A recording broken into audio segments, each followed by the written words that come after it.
सोचिए, एक प्लेन जो सिर्फ 1 घंटे की छोटी सी फ्लाइट पर था, टोक्यो से ओसाका जा रहा था, लेकिन सिर्फ 12 मिनट बाद आसमान में एक ऐसी आवाज़ होती है जो इस फ्लाइट को दुनिया के सबसे बड़े एविएशन डिजास्टर में तब्दील कर देती है। ये कोई हॉलीवुड फिल्म नहीं, बल्कि एक सच्ची घटना है। जापान एयरलाइंस फ्लाइट 123, एक ऐसी कहानी जिसमें 524 लोगों ने अपनी ज़िंदगी के अंतिम पल जिए, जिसमें एक माँ ने अपने बच्चे के लिए अपना अंतिम संदेश एक नैपकिन पर लिखा और जिसमें सिर्फ 4 लोग जिंदा बचे।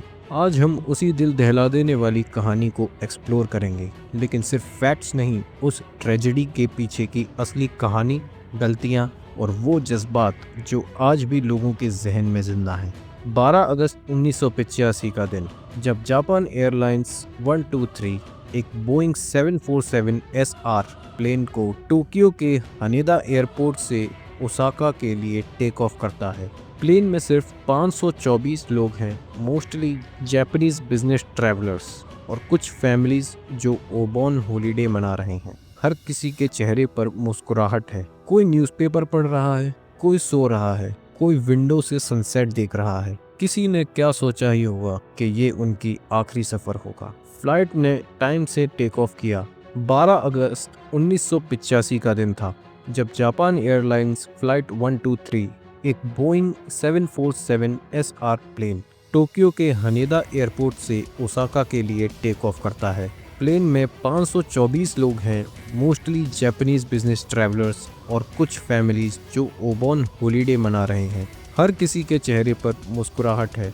कोई न्यूज़पेपर पढ़ रहा है, कोई सो रहा है, कोई विंडो से सनसेट देख रहा है। किसी ने क्या ही सोचा होगा कि ये उनका आखिरी सफ़र होने वाला है। फ्लाइट ने टाइम से टेक ऑफ किया। सब कुछ रूटीन फ्लाइट के अकॉर्डिंग था, लेकिन सिर्फ 12 मिनट बाद जब प्लेन 24,000 फीट की ऊंचाई पर था, एक जोर का धमाका होता है। पहले लोगों को लगा कुछ टर्ब्यूलेंस है, लेकिन तुरंत ऑक्सीजन मास्क गिरते हैं और कैबिन में एक अजीब सा पैनिक मच जाता है।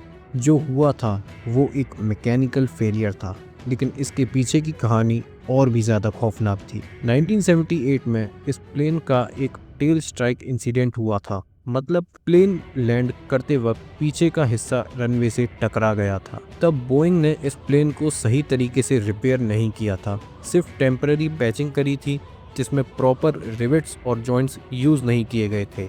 वो वीक पॉइंट 7 साल तक छुपा रहा, जब तक 1985 में वो फट नहीं गया। धमाके के बाद टेल सेक्शन पूरी तरह से टूट गया था, साथ ही प्लेन का हाइड्रोलिक सिस्टम भी खत्म हो गया था। और बोइंग 747 के लिए इसका मतलब है अब पायलट के पास प्लेन कंट्रोल करने का कोई कन्वेंशनल तरीका नहीं बचा। फ्लाइट डेक में कैप्टन मासामी ताकाहामी, को पायलट याताका सासाकी और फ्लाइट इंजीनियर हिरोशी फुकुदा हैं। तीनों अपनी जिंदगी की सबसे बड़ी लड़ाई लड़ रहे होते हैं। हाइड्रोलिक कंट्रोल्स गायब है, लेकिन फिर भी पायलट्स डेस्परेटली इंजन्स के थ्रस्ट से प्लेन को कंट्रोल करने की कोशिश करते हैं। ये एक इम्पॉसिबल टास्क था, लेकिन उन्होंने हार नहीं मानी। एयर ट्रैफिक कंट्रोल से लगातार कांटेक्ट होता है। पायलट्स मेडे कॉल देते हैं, पोजीशन बताते हैं, लेकिन प्लेन बार बार कंट्रोल से बाहर हो जा रहा था। कभी लेफ्ट डाइव, कभी राइट रोल। 30 मिनट तक प्लेन ऐसे ही अनस्टेबल रहता है। जहां दुनिया के किसी भी पायलट का होप छूट जाता, वहां ये 3 लोग अपनी आखिरी सांस तक लड़ते रहते हैं। उन 30 मिनट में कैबिन के अंदर का माहौल कुछ और ही था। लोग रो रहे थे, चिल्ला रहे थे। कई लोगों ने अपने लव्ड वंस के लिए goodbye note seat pockets में छोड़े।